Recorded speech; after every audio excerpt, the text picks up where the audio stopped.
এই কষ্ট এবং আনন্দ মিশ্রটাই হচ্ছে এটাই যে আমরা এর চাইতে যদি শত কষ্ট হয় তবু আমরা মাথা পেতে নেব। না, আমাদের এ কষ্ট কষ্ট নয়। তারেক রহমান এই বাংলার মাটিতে আজকে পা রাখতেছে, আমাদের সমস্ত কষ্ট আমাদের মনে আর কিছু নয়, আমরা আনন্দিত। ঠান্ডা কোনো আমাদের কাছে ঠান্ডা না, আমাদের আনন্দ।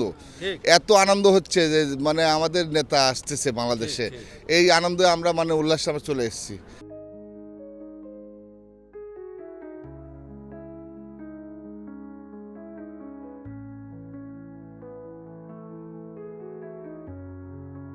এই কষ্ট এবং আনন্দ মিশ্রটাই হচ্ছে এটাই যে আমরা এর চাইতে যদি শত কষ্ট হয় তবু আমরা মাথা পেতে নেব।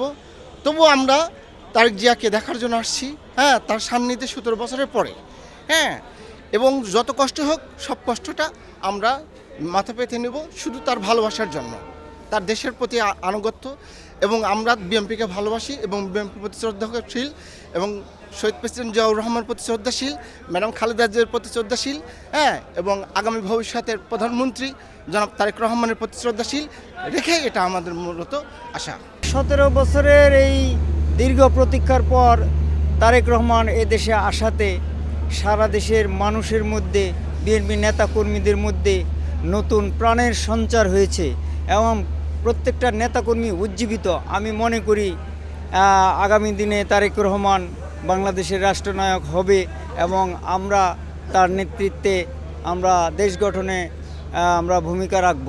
না, আমাদের এ কষ্ট কষ্ট নয়। তারেক রহমান এই বাংলার মাটিতে আজকে পা রাখতেছে, আমাদের সমস্ত কষ্ট আমাদের মনে আর কিছু নয়, আমরা আনন্দিত। আমরা রাজনীতি অনুযায়ী আমরা জিয়া রহমানকে ভালোবাসতাম এবং ওনার ছেলেকেও ভালোবাসি। খালেদা জিয়াকে আমরা করি। তিনি 3বার প্রধানমন্ত্রী ছিলেন, দেশের জন্য অনেক কিছু করেছেন তিনি। আমার কাছে ভালো লাগে তারেক রহমান 17 বছর পর এখানে আসছে, সেই জন্য আমরা স্বতঃস্ফূর্তভাবে দেশ দেশান্তর থেকে আমরা ঢাকায় আসছি এই তার জন্যে। আমরা এই যে এটা এই ঠান্ডা কোনো আমাদের কাছে ঠান্ডা না, আমাদের আনন্দ। এত আনন্দ হচ্ছে যে মানে আমাদের নেতা আসতেছে বাংলাদেশে, এই আনন্দে আমরা মানে উল্লাসে আমরা চলে এসেছি। হ্যাঁ, প্রচুর প্রচুর বিপদ আপদ অপেক্ষা করে আমাদের থাকতে হয়েছে।